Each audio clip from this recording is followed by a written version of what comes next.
بسم الله الرحمن الرحيم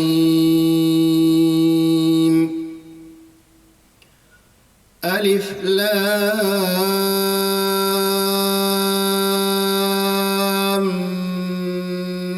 ميم ذلك الكتاب لا ريب فيه هدى للمتقين الذين يؤمنون بالغيب ويقيمون الصلاة ومما رزقناهم ينفقون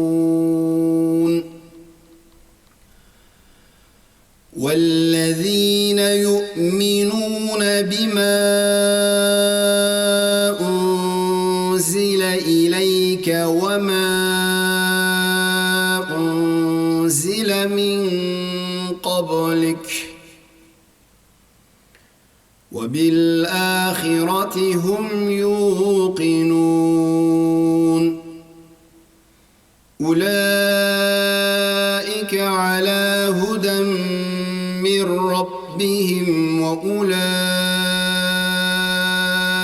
هم المفلحون